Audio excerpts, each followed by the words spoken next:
अस्सलामुअलैकुम वीवर्स, आज हम आपके सामने एक रेसिपी बनाएंगे। वो है आज पुलाव। तो सेला चावल के इंशाल्लाह हम पुलाव बनाएंगे और बनाने का तरीका भी आपको बताएंगे। तो माशाल्लाह वो अलग-अलग चावल होंगे। तो आपको बताएंगे आज जो सेला चावल किस तरह बनाए जाते हैं। ये मेरे पास देगचा है। तो देगचे के अंदर मैंने ऑयल डाल दिया 2 कप और प्याज भी डाल दिए। 3 अदद थे मेरे पास वो प्याज। और ये मेरे पास 3 केजी गोश्त है। ये गोश्त बड़ा है मेरे पास, तो माशाल्लाह मैंने इसे बॉईल करने के लिए रखा हुआ है। तो 2.5 केजी मेरे पास चावल हैं। तो ये जो सेला चावल है इसको मैंने फुल गर्म पानी किया हुआ है और उसके अंदर भिगो दिए। तो अब इसको इंशाल्लाह आधे घंटे के लिए भिगो के रखेंगे। तो ये मैंने सफ़रे के अंदर डाल दिए हैं प्याज को ब्राउन करते हैं और उसके साथ फिर इंशाल्लाह डालेंगे लहसुन। तो ये लहसुन भी अब मैंने डाल दिया। तो प्याज जो है माशाल्लाह ये देखो ब्राउन हो रहा है। हल्का सा ब्राउन करना है, ज़्यादा नहीं करना, ताकि चावल जो है हमारी पसंदीदा जो ग़िज़ा ये अच्छे और परफेक्ट बन सके। ये जो टमाटर हैं वो मैंने 3 काटे हुए हैं, काट के रखे हैं। और ये सब्ज़ मिर्च मेरे पास 6 थी, ये भी मैंने काट के रखी है। ये सारी चीज़ें ऐड कर दी। 3 मेरे पास लेमन थे, तो ये लेमन भी मैंने डाल दिए। तो इसे अब मसाले को तैयार करते हैं आहिस्ता आहिस्ता, और बाकी चीज़ें भी डालेंगे। तो मेरे पास चावल तो थे, ये 2.5 केजी थे और इसके अंदर मसाला ज़्यादा ही डलने। तो अब मेरे पास जो बिरयानी मसाला है वो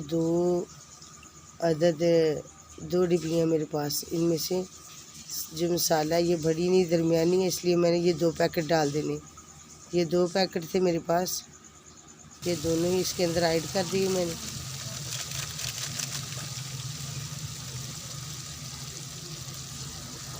तो अब इसको पानी का छट्टा लगाएंगे और इसको अच्छे तरीके से भूनेंगे। जितने ही इसे मसाले को भूनेंगे इतना ही बेहतर और परफेक्ट बनेगा। ये मेरे पास ब्लैक मिर्च है, ये 2 चम्मच है मेरे पास, बारीक पिसा हुआ पाउडर है इसका, ये भी ऐड कर दिया मैंने।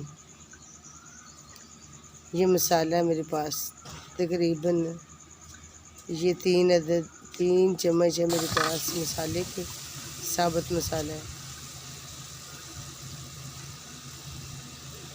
2 अदद ये मैंने मिर्च डाल दिए, चम्मच 2 अदद जो कुटी हुई, बारीक नहीं है कुटी हुई, ये 2 चम्मच मैंने डाल दिए। नमक 3 चम्मच डाल दिया, बारीक पिसा हुआ है। तो अब इसको पानी लगाएंगे। छट्टा लगाने के बाद फिर इसके अंदर मैंने जो गोश्त बॉईल करके रखा हुआ है वो भी इसके अंदर ऐड करेंगे। तो पहले मसाले को अच्छी तरह मैंने भून लिया। ये सारा गोश्त जो है मैंने अब इसके अंदर ऐड करना। 3 केजी है ये गोश्त मेरे पास। तो माशाल्लाह इसे बिल्कुल मैंने पक्का तैयार किया हुआ है, बॉईल किया अच्छे तरीके से बॉईल किया। तो अब इसके अंदर सारा ही डाल देंगे और फिर इसको भूनेंगे। ये सारा तकरीबन मैंने सारा ऐड कर दिया इसके अंदर। तो माशाल्लाह बहुत ही प्यारी खुशबू आ रही है। ये जो सेला चावल होते हैं इसको पानी गर्म करके भिगोएंगे तो फिर ये जल्दी ही तैयार हो जाता है। अगर पानी गर्म के अंदर नहीं भिगोएंगे तो फिर ये चावल जल्दी तैयार नहीं होते, पानी ज़्यादा भी लेते हैं। क्योंकि मैंने इसके अंदर तकरीबन 3-4 केजी पानी डाला हुआ था, तो उसके साथ ये बहुत ही बेहतर चावल तैयार हो चुके हैं।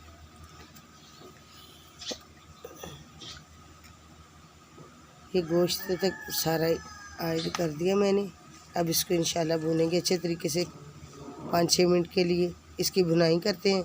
जितना ही गोश्त को हम भूनेंगे उतनी ही ज़्यादा लजीज बनेंगे चावल। तो माशाल्लाह बहुत ही प्यारी खुशबू आ रही है। ये मेरे पास 3 केजी था गोश्त, तो ये बड़ा गोश्त था मेरे पास। अब ये गोश्त तो बिल्कुल तैयार हो चुका है। अब इसके अंदर मैंने जो पानी ऐड करना है, ये 4 केजी मैंने डालना है। 1 केजी कम डालना है, क्योंकि उधर पहले मैंने जो चावल थे पहले ही भिगो के रखे हुए थे। अब इसमें इजाफी पानी नहीं डालना, कम ही डालना है, ताकि ये चावल बिल्कुल अलग-अलग बने। अगर ज़्यादा पानी हो तो फिर चावल ज़्यादा ख़राब भी हो जाते हैं, इसलिए हमने इसके अंदर कम ही पानी 1 केजी डालना है। 4 केजी मैंने पानी डाल दिया है। चावल माशाल्लाह पानी बॉयल हो चुका है, मसाला भी तैयार हो चुका है सारा। तो अब मैं चावल इसके अंदर ऐड कर रही हूँ। चावल तो माशाल्लाह बहुत ही प्यारे, खुशबू आ रही है। पानी गर्म के अंदर जिस वक़्त चावल पे घोएंगे तो तकरीबन ये उस वक़्त काफ़ी तैयार हो चुके होते हैं चावल, तो फिर टाइम भी कम लेते हैं तो और जल्दी ही तैयार हो जाते हैं। माशाल्लाह बहुत प्यारी खुशबू आ रही है पुलाव की। तो पुलाव आप भी जब सेला चावल बनाएं तो इसी तरह ही इनको पहले भिगो लिया करें। तो माशाल्लाह बहुत ही प्यारी आज की रेसिपी हमारी। तो आपने शुरू से लेकर एंड तक इसको ज़रूर देखना है और कमेंट और शेयर भी करना है। तो हम आपके लिए ये जो रेसिपी लेके आते हैं बड़ी मेहनत से तैयार करते हैं, तो आपका हक बनता है कि आप जिस वक्त ये रेसिपी को देखें तो आप शेयर और कमेंट ज़रूर करें। अगर आपने चैनल को सब्सक्राइब नहीं किया तो आप इसे सब्सक्राइब भी करें। माशाल्लाह अब तकरीबन पानी इसका खुश्क हो रहा है। 1 मिनट के लिए 1-2 मिनट के लिए मैंने इसका पानी खुश्क करने के बाद इसे फिर हम दम लगा देंगे। तो दम जो मैंने इसका पौना है जो पानी से भिगोना है तो फिर लगाना है। तो माशाल्लाह बहुत ही प्यारी खुशबू आ रही है। तो अभी इसका पानी खुश्क हो चुका है, तो फिर इंशाल्लाह अब दम लगाएंगे। तो जो पौना मैंने पानी से भिगो दिया, दम लगा दिया है। 10 से 15 मिनट के लिए हम इसे हल्की आंच, दानेदार मैंने आंच कर दी है, तो इसको दम लगा दिए। तो माशाल्लाह मैंने इसे चेक किया है तो बहुत ही परफेक्ट और बहुत ही खूबसूरत चावल जो हमारे तैयार। देखिए ये अलग-अलग बिल्कुल कोई भी चावल एक से के साथ नहीं मिला हुआ, बिल्कुल अलग, और बहुत ही प्यारी खुशबू आ रही है। जब आप इसको तैयार करें तो आप भी इसी तरीके से तैयार करें। ये तो छोटी बच्चियाँ भी पका सकती हैं। माशाल्लाह सेला चावल जो होते हैं ना, इसके अंदर माशाल्लाह कोई देर नहीं लगती तैयार करते वक्त। ये आज की मेरी वीडियो, आपने इसे ज़रूर सब्सक्राइब और वीडियो को लाइक करना है। अस्सलामु अलैकुम, थैंक्स फॉर वाचिंग।